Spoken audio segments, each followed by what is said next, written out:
आप देख रहे हैं राज समाचार हासी। बताना चाह रहे हैं कि एक्चुअल में हमने क्या क्या प्रयास किया है। जब से धरना गांव में शुरू हुआ तब से अलग अलग रैंक के अधिकारियों ने, शुरू में डीएसपी साहब और एसडीएम साहब ने उनसे बात की, उनकी परेशानी को समझा, उनका समाधान करने का प्रयास किया, काफी हद तक समाधान कर भी दिया।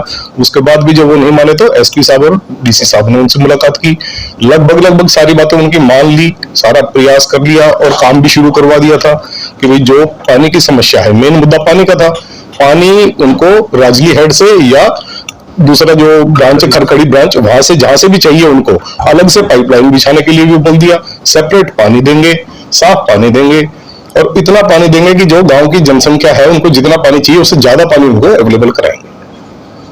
सर, सोमेश कुमार जी, पानी गांव वालों को चाहिए, उसके लिए जब एसपीडीसी की मीटिंग हुई थी गांव की कमेटी के साथ, और जब उसी बात पे घूम फिर के आ रही थी कि हमें तो इसी में से बड़ी पाइपलाइन में से चाहिए, उसके बाद फिर मैंने भी एक मीटिंग की कमेटी के साथ, मैं भी बैठा, उनसे सारी डिस्कस किया, उनको सारा आश्वासन दिया, उनको अच्छे से समझाया कि सेम पानी आपको दोनों हेड से जहां से भी चाहिए हम प्रोवाइड कराने के लिए तैयार है। सर ये सोमेश है वो अवैध है, तो इसलिए हमने कार्रवाई की है, कल शाम को धरना गई है और वो अवैध है, हमने उस पर कार्रवाई की है।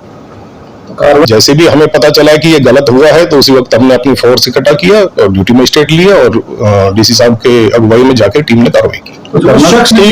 अवैध टीम लगाई गई है, उसमें हमने केस रजिस्टर किया है, इन्वेस्टिगेशन करेंगे। सर कंफ्लिक्ट ना हो इसलिए हम कई चीजें देख के अपनी कार्रवाई करते हैं, जैसे क्योंकि पुलिस का काम है 24/7, 24 घंटे पुलिस अवेलेबल है, जैसी काम होगा हम जाके कार्रवाई करेंगे। यानी कंफ्रंटेशन से दोनों चीजें देखी जाएगी ना, जैसी फोर्स हमारी इकट्ठी हुई, कहाँ जाना है, कब जाना है, सारा सोच विचार करके फिर हमने आगे अपना ऑपरेशन शुरू किया। धरना हटाए जाने का सर पीसफुली धरना देना सबका अधिकार है, लेकिन कानून के साथ खिलवाड़ करना उसमें कोई माफी नहीं होगी, उसमें सख्ती से कार्रवाई करेंगे। मैंने बताया ना कि कानून के खिलाफ जो भी जाएगा, कोई कानून अपने हाथ में लेगा तो हम सख्ती से कार्रवाई करेंगे। और कल रात को जो घटना हुई थी उसमें 6 लोगों के खिलाफ बाय नेम है, बाकी अन्य है, उनको आइडेंटिफाई करेंगे। सर ये इन्वेस्टिगेशन का विषय है। 2 दिन हो गए सर, कुछ एफआईआर हो रही है और सारी वीडियो तो कार्रवाई हमारी चल रही है।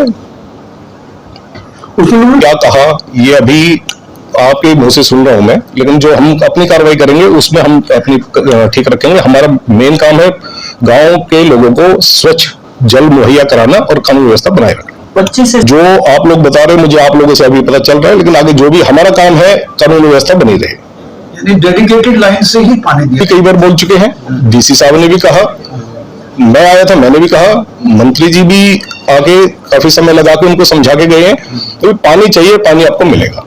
सर उनकी मांग का है मेन, पानी चाहिए तो पानी देने के लिए प्रशासन तैयार है। विल कन्विंस बताया, उनको कन्विंस करने की पूरी कोशिश की, लेकिन जब एक काम लोगों का है कि भी किसी ना किसी तरीके से माहौल को खराब करना है तो उनके खिलाफ तो कार्रवाई होगी। जो रेगुलर है इसमें के लिए डीसी साहब ने उनको पूरा आश्वस्त किया था कि आपको पानी की कोई कमी नहीं आएगी। आपको लग रहा है सर कि ये नहीं है कि ग्रामीण नहीं मान रहे थे, ग्रामीणों तक वो बात पहुंचाने का हमने पूरा प्रयास किया, लेकिन कुछ शरारती तत्व बीच में कानून व्यवस्था बिगाड़ने की स्थिति बनाने की कोशिश की है। कोई नहीं, हम अपनी इन्वेस्टिगेशन कर रहे हैं, अगर होगी तो कार्रवाई करेंगे। देखिए कानून अपना काम करेगा, कानून किसी को हाथ में लेने की इजाजत नहीं है।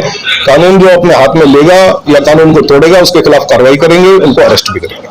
क्या मैं चाहता हूँ गाँव वालों से कि आप निश्चिंत रहे, कानून व्यवस्था बनाए रखे, किसी के बहकावे में ना आए। पानी देने के लिए सरकार और प्रशासन बिल्कुल साथ है आपके। सर जो 6 लोगों की इन्वेस्टिगेशन चल रही है, कार्रवाई करेंगे और सख्त कार्रवाई करेंगे।